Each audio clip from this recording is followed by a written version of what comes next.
Voulez-vous aller en Allemagne, mais vous ne savez pas comment? Vous pouvez bien aller en tant que bénévole. Qu'est-ce que le bénévolat en Allemagne? Qu'est-ce qu'un bénévole gagne en Allemagne? Est-ce que bénévolat signifie ne pas être payé?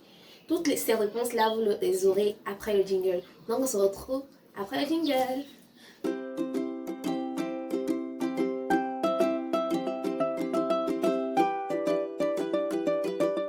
Salut les amis, je vous allez bien, moi ça va, bienvenue dans cette nouvelle vidéo. Aujourd'hui on va parler du bénévolat comme annoncé en introduction. Avant de commencer cette vidéo, je vous demanderai à ceux qui ne sont pas encore abonnés de s'abonner, d'activer les cloches de notification, de liker et de partager cette vidéo. Déjà c'est le BABA à la base qu'il faut donner avant tout de commencer. Et aussi de m'écrire dans les commentaires selon vous. Avant que la vidéo ne commence, dites-moi, marquez une pause et écrivez dans les commentaires c'est quoi le bénévolat selon vous. Donc voilà, j'espère que vous avez chacun a pu écrire selon lui c'est quoi le bénévolat. Bon, le bénévolat en Allemagne c'est prendre une année pour faire du volontariat. Du volontariat dans quel sens? Où vous allez par exemple dans un dienst, dans un service où vous allez apporter votre aide. En échange de votre aide, vous recevez une somme d'argent qui peut varier de 800 à 1000 euros. Ça dépend de l'endroit où vous faites votre bénévolat. Le bénévolat peut se faire dans les hôpitaux, dans les casernes de sapeurs-pompiers, dans des entreprises, etc., etc. Donc vous avez ce choix-là de le faire. En allemand, ça s'appelle FSI, genre ça s'appelle Freiwilliges und Soziales Jahr. Genre, vous prenez une année, vous partez faire des actions volontaires, sociales pour pouvoir aider une autre personne. Mais ce qui est intéressant dans cette affaire, c'est que le bénévolat n'est pas gratuit. Le bénévolat que vous faites, vous recevez quelque chose quand même pour pouvoir vous dépanner. C'est pas une somme qui va vous enrichir, mais c'est une somme qui va vous permettre de vous dépanner. Et puis ce qui est intéressant aussi dans le bénévolat, il n'y a pas de limite d'âge comparé au père. C'est pour ça que beaucoup de personnes préfèrent faire le bénévolat après au père, parce qu'il y a certaines personnes, dès qu'elles vont en Allemagne, elles ont pour objectif de faire la formation d'infirmière. Donc, elles font d'abord au pair pour pouvoir déjà s'acclimater avec le pays. Après, elles font une année de bénévolat ou bien de volontariat où elles sont là avec les gens, elles aident et elles reçoivent un peu d'argent pour pouvoir s'en sortir aussi. Et pour pouvoir avoir une place en volontariat, ce n'est pas aussi facile qu'au pair. J'ai déjà fait une vidéo de comparaison de ces deux stratégies-là.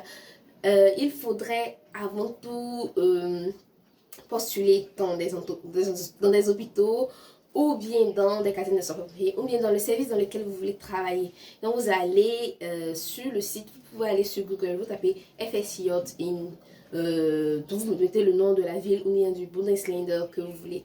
La plupart du temps, les FSJ ont lieu dans le Baden-Württemberg, le Bundesland au Stuttgart et le Hauptstadt. Voilà, la capitale du Bundesland de la fédération. Donc, apprendre une langue sans bonne stratégie ne vous mène à rien. Apprendre les mots dans le dictionnaire ou écouter simplement de la musique ou lire des livres sans un bon timing n'aboutit également à rien. La révélation du moment est là et vous le savez très bien, elle est là pour vous, c'est le kit UGL de Metopo.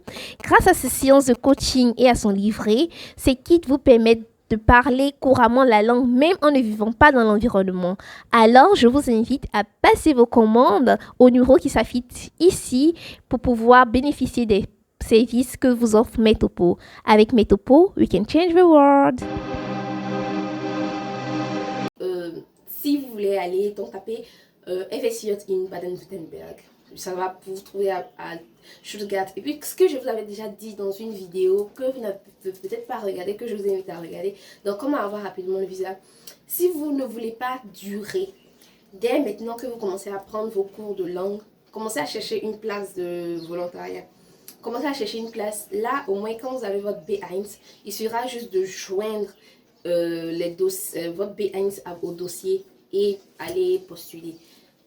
En tout cas, si vous êtes encore en Afrique, c'est pas aussi évident parce que il faudrait quand même avoir toujours le coup d'œil et aller quand même souvent dans le coin dans lequel vous devez, parce que vous devez faire aussi des praticages, genre, vous devez faire comment on dit pratiquant en français, les mots français.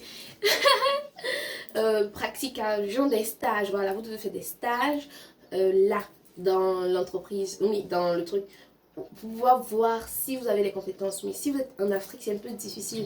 Donc c'est ça, la plupart du temps, les gens font d'abord au pair et après ils font le FSIE. Après le FSIE, vous pouvez étudier, surtout c'est un plus pour les gens qui veulent faire la médecine, qui veulent aller dans le domaine de la médecine. Mais le FSIE peut se faire aussi dans d'autres services, mais c'est un peu plus répandu dans le domaine de la médecine parce qu'en Allemagne, ils ont besoin de beaucoup de main-d'œuvre dans ce domaine-là.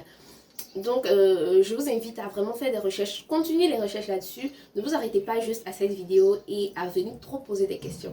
Non, soyez aussi responsable dans le sens où vous allez aussi sur Google et vous faites beaucoup de recherches. Comme ça, vous vous enrichissez aussi et vous venez enrichir la communauté. Parce que comme je vous le dis, nous sommes une communauté qui partage. Il ne faudrait pas que juste l'information vienne de moi seule.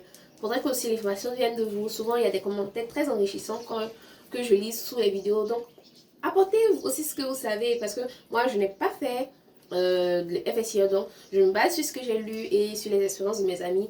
En tout cas, mes amis, ils disent, comparé au père, ils se sentent sont plus libres en tant que quand ils font le FSIE.